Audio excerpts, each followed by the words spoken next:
Hey everybody, welcome to today's show. I'm Jonathan, as always, joined by Al and the Doc. What's up, guys? How we doing? What's up, Commish? Real good. Just want to jump off. We do have fresh Dynasty Drafts that are now starting to fill. First one's going to fill this weekend, the 10th. And with that, we're going to jump right into our wheelhouse and talk about what we know best, which is drafts. We're doing rise. We just did a risers. This show is going to be draft fallers, guys that we think are going to be slipping down draft boards.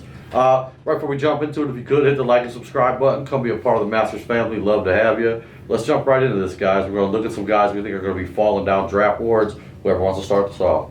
I'll start us off. So, faller is an interesting concept because, sometimes you look at it as a good opportunity to get a guy that's slipping. Sometimes, you think they're falling for good reason. You want to stay at all costs. I've got a little of both on my list. I'm going to start with the guy who I think's falling, and I want no part of. I'll let him fall. As far as he'll fall, I'm not touching him.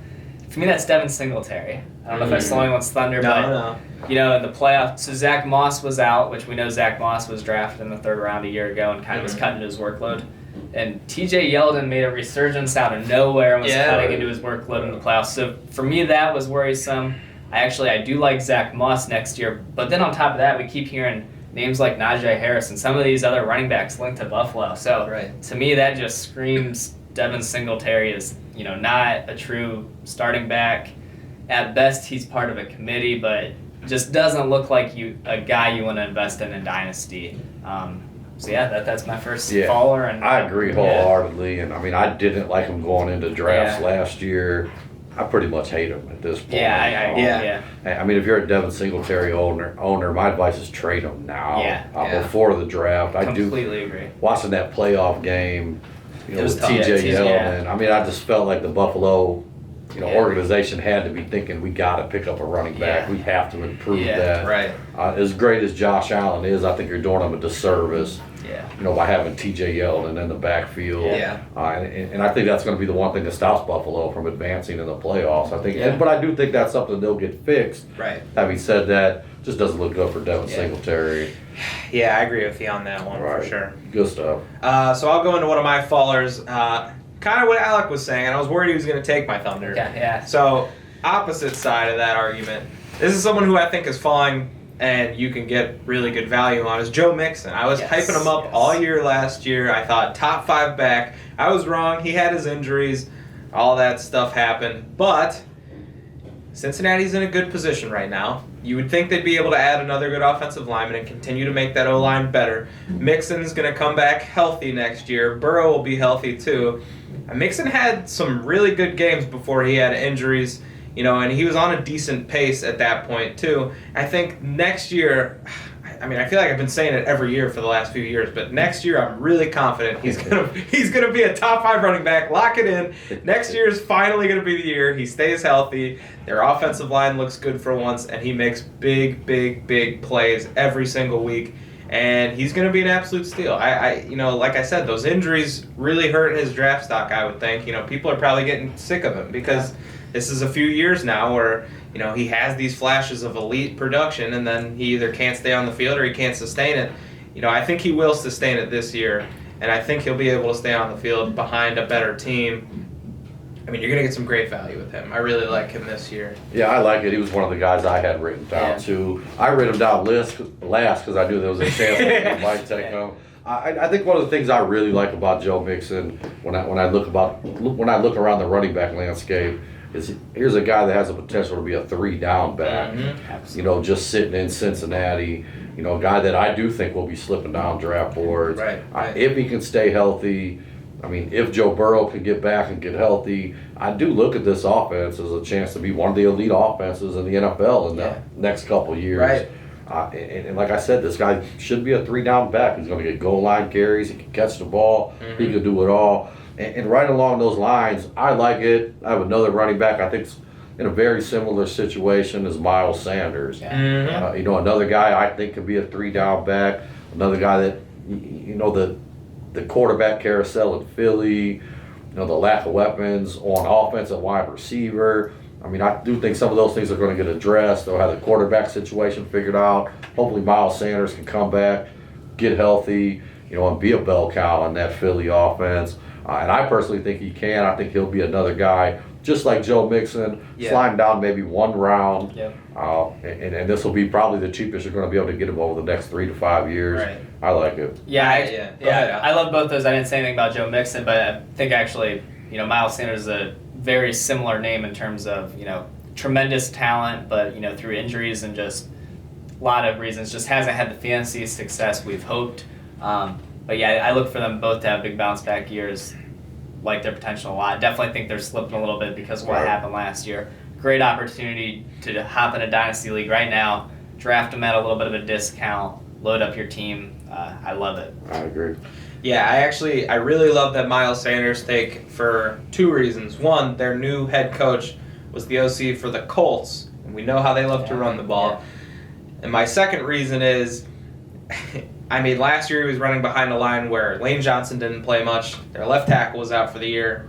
Their right guard, I think, was out for the year. And I think Kelsey was banged up too. So all the good players on their offensive line missed either a lot of time or the entire season. They all should be back and healthy. It's going to be a big season for Miles Sanders. I feel very confident about him too. I think getting Ertz back healthy will help too. Yeah, hopefully. So, yeah. I'm a big Ertz guy in a way. I own a lot of Ertz, I should say.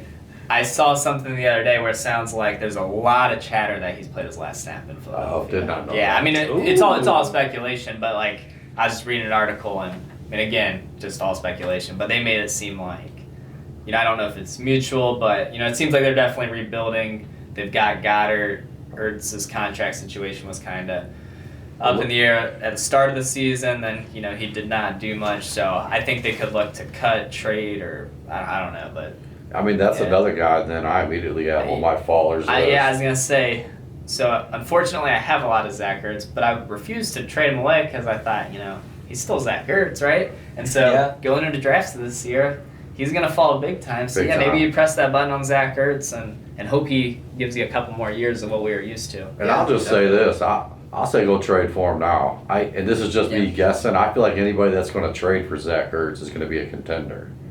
Yeah. And he's probably going to be cheap. Yeah. Right. Yeah. So, and that was also, just speaking of tight ends today, just something interesting I saw. I didn't personally know it. I know Gronk's not that old, but Kelsey and Gronk are the same age, man. Crazy. 31. That's crazy. Yeah, it's interesting because that's just like almost a whole show discussion. Almost. We should do a tight end show. Because when you think about it, I think we've all sat here and said Kelsey's the man. Right. And I'm not arguing with that for the next couple years. But it's scary. I know. I think about it's that been a all lot the time. more durable though. Right. Correct. Right. But what's when weird does that though? stop? What's weird though is actually early on, Kelsey had a lot of injuries, real early on. But then for the last 5 years, hasn't missed a game or something. Interesting. But Right. Just a little interesting. It makes me worry a little bit about Kelsey and makes me like Gronk a little bit more. Yeah. If he's going to come back, which it looks like he said he's going to.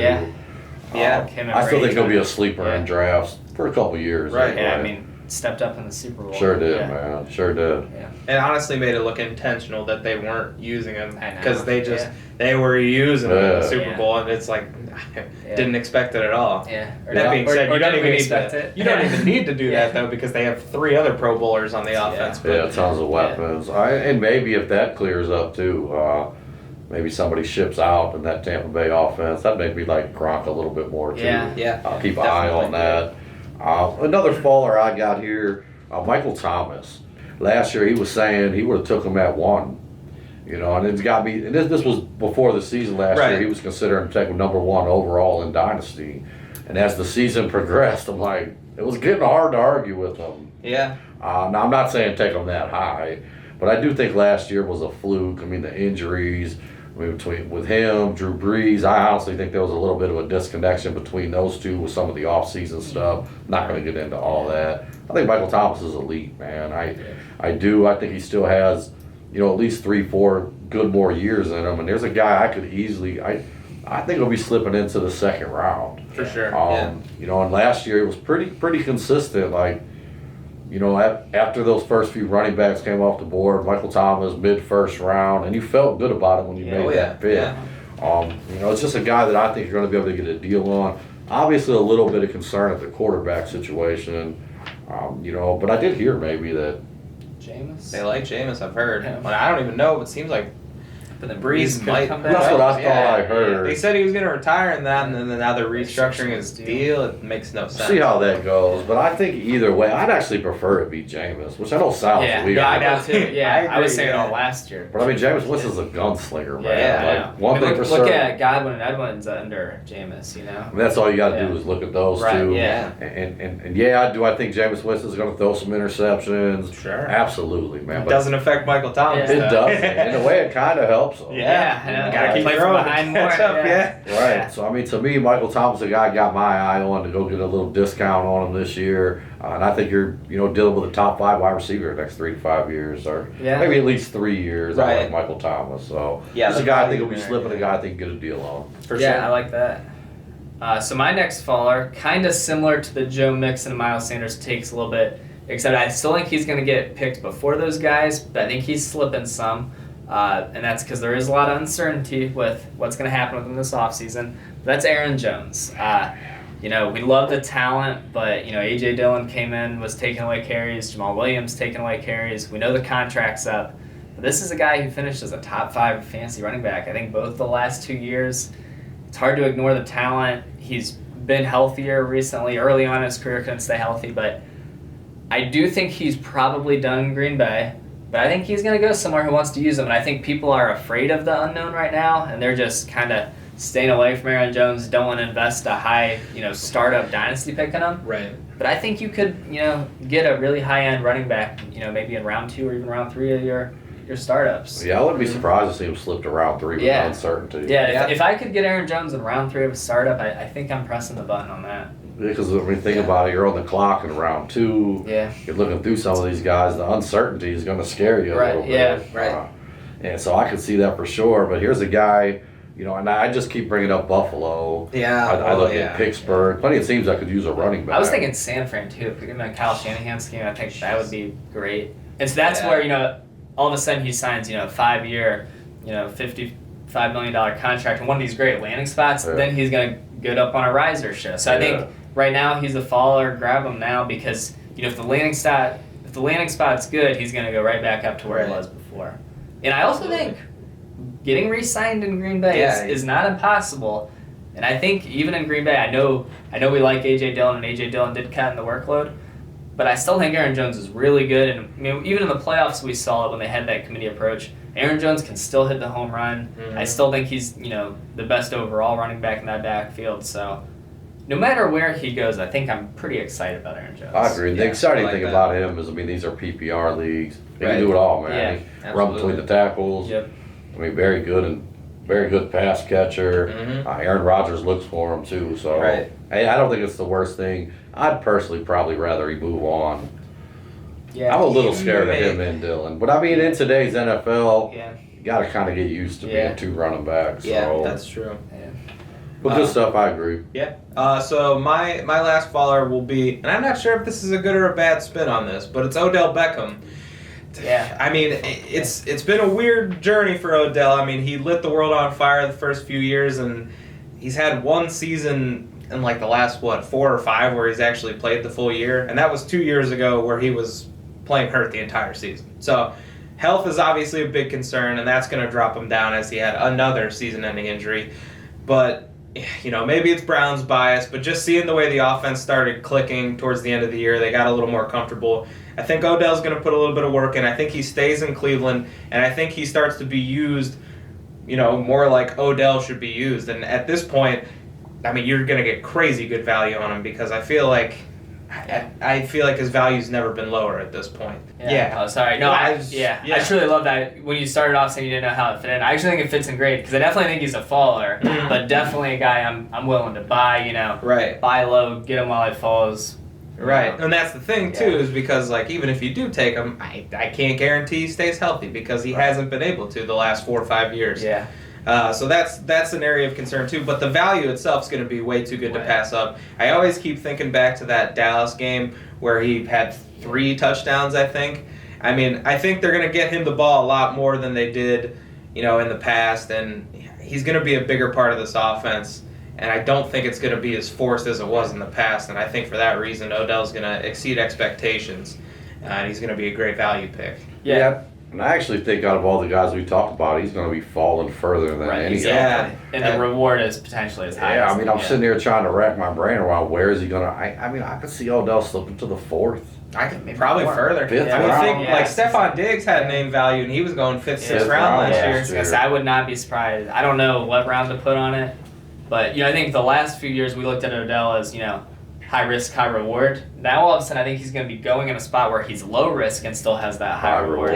Yeah, I'm loving Odell Beckham's value right now. I mean, crazy to think here's a guy, but I guess it did just happen last year with Diggs, but a guy that gets drafted in the 5th, 6th round, fast forward a year later, he's a top 2-3 wide receiver. Yeah. I mean, the talent's there. We know Odell's got that talent, that elite talent. I mean, if he can stay on the field, that's the first part of the battle. And if he can, stay healthy while he's on the field. 2 years ago, that was an issue. But, I mean, we've seen the elite production. We've seen the talent. And I think this year's the first time in a while we see it over a 16-game stretch, and I'm excited for it. Yeah, me too, definitely. That's actually my favorite one out of all of them. Sitting here thinking about Odell. Yeah. I think he'll be a guy, if I could get in the draft this weekend, he'd be a guy I'd be looking at. Yeah. Definitely if we get in the 5th round, he's still sitting there. Yeah, absolutely. So, all right, anybody else? Yeah, so I've got one more faller, and actually, I say it's one more faller, but really it's 53 fallers, and that's all your Detroit Lions.